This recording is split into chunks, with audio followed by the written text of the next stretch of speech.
اعوذ باللہ من الشیطان الرجیم بسم اللہ الرحمن الرحیم کتاب الاطعمہ کھانوں کا بیان۔ عن عمر بن ابی سلمۃ قال كنت غلاما فی حجر رسول اللہ صلی اللہ تعالی علیہ وسلم۔ حضرت عمر ابن ابی سلمہ سے مروی ہے، وہ فرماتے ہیں کنت غلاما فی حجر رسول اللہ صلی اللہ علیہ وسلم، میں بچہ تھا رسول اللہ صلی اللہ تعالی علیہ وسلم کی پرورش میں تھا۔ وکانت یدی تطیش فی الصحفہ، اور میرا ہاتھ پیالے کے چاروں طرف گھومتا تھا۔ فقال لی رسول اللہ صلی اللہ علیہ وسلم، تو مجھ سے اللہ کے رسول سید عالم صلی اللہ تعالی علیہ وسلم نے فرمایا، سم اللہ، اللہ کا نام لو، وَقُلْ بِيَمِينِكَ، اور اپنے دائنے ہاتھ سے کھاؤ، وَقُلْ مِمَّا يَلِيكَ، اور اپنے سامنے سے کھاؤ۔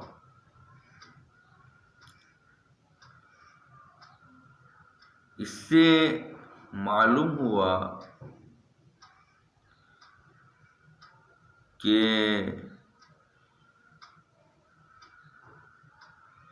بسم اللہ پڑھ کر کھانا شروع کرنا، داہنے ہاتھ سے کھانا اور اپنے سامنے سے کھانا، یہ امر استحبابی ہے اور حضور آقا علیہ السلام کی سنت بھی ہے۔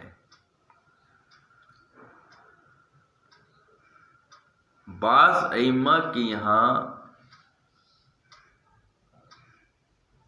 داہنے ہاتھ سے کھانا واجب ہے۔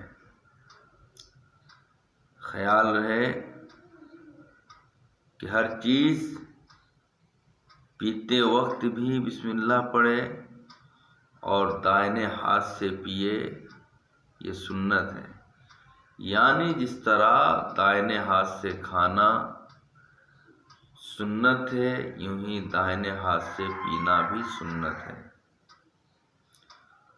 اور یہ تینوں امور سنت علی العین ہے، یعنی بسم اللہ پڑھ کے کھانا، دائنے ہاتھ سے کھانا اور سامنے سے کھانا،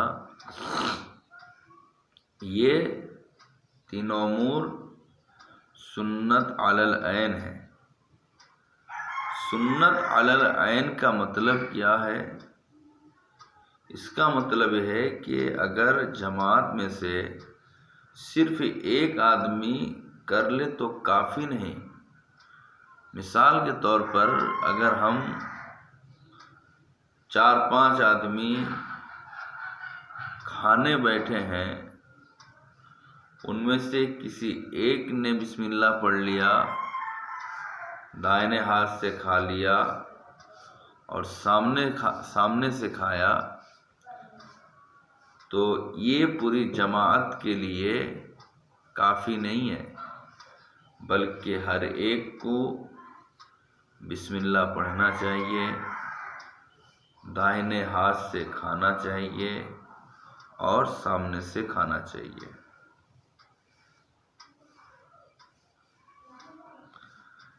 یہ جو کہا گیا کہ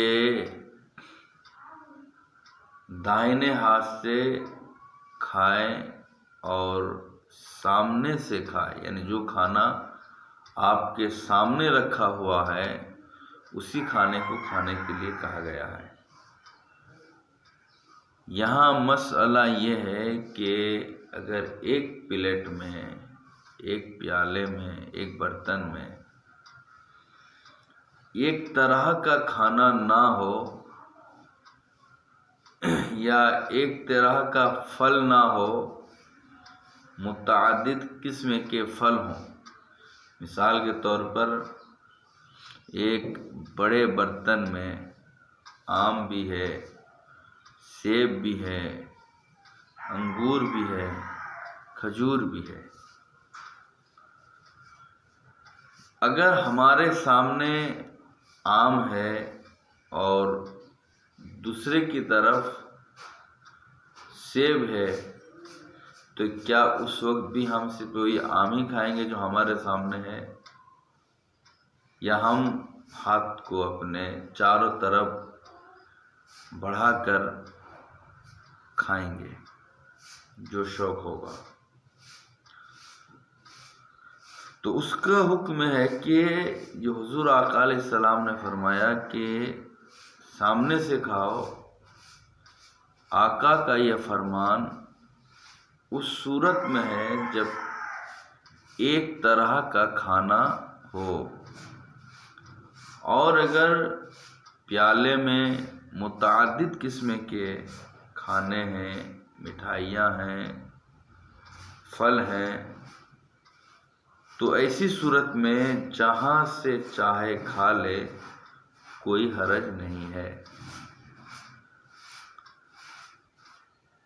ایک دوسری حدیث ملاحظہ کریں، وعن حذیفہ قال قال رسول اللہ صلی اللہ تعالی علیہ وسلم ان الشیطان یستحل الطعام الا یذکر اسم اللہ علیہ، یعنی حضرت حذیفہ سے مروی ہے، وہ فرماتے ہیں کہ اللہ کے نبی سید عالم صلی اللہ تعالی علیہ وسلم نے فرمایا کہ شیطان کھانے کو اپنے لیے حلال بنا لیتا ہے،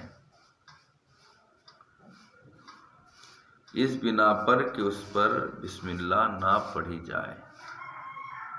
یعنی جب کسی کھانے میں بسم اللہ شریف نہ پڑھی جائے تو اس کھانے میں شیطان شامل ہو جاتا ہے۔ یہاں یہ جو کہا گیا ہے کہ یستحل الطعام، شیطان کے لیے کھانا، شیطان اس کھانے کو حلال بنا لیتا ہے۔ یہاں حلال بنانے کا کیا مطلب؟ یا حلال بنانے کا مطلب یہ ہے کہ جب بسم اللہ شریف آپ نہیں پڑھیں گے تو اب اس کھانے میں اس کے لیے کوئی رکاوٹ نہیں ہوگی، وہ اس کھانے میں شامل ہو جائے گا۔ یا حلال کا معنی ہوتا ہے کھل جانا، اس کے لیے کھانے میں کوئی رکاوٹ نہ ہونا۔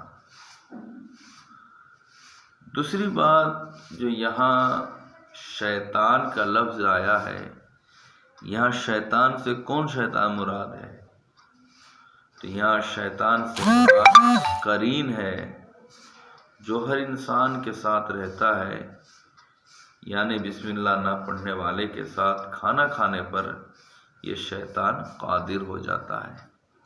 میں آپ سے پوچھنا چاہتا ہوں، اگر کوئی چھوٹا سا بچہ ہے اور وہ اپنا گندا ہاتھ ہمارے کھانے میں ڈال دیتا ہے تو ہم اس کھانے کو نہیں کھاتے ہیں، نفرت کرتے ہیں، تو آپ بتائیں بسم اللہ شریف نہ پڑھنے پر شیطان ہاتھ ڈالتا ہے تو کیا ہمیں ایسی صورت میں کھانا کھانے میں گھن اور نفرت نہیں ہوگی؟ اس لیے ہمیں چاہیے کہ ہم بسم اللہ شریف پڑھا کریں۔ السلام علیکم ورحمۃ اللہ وبرکاتہ۔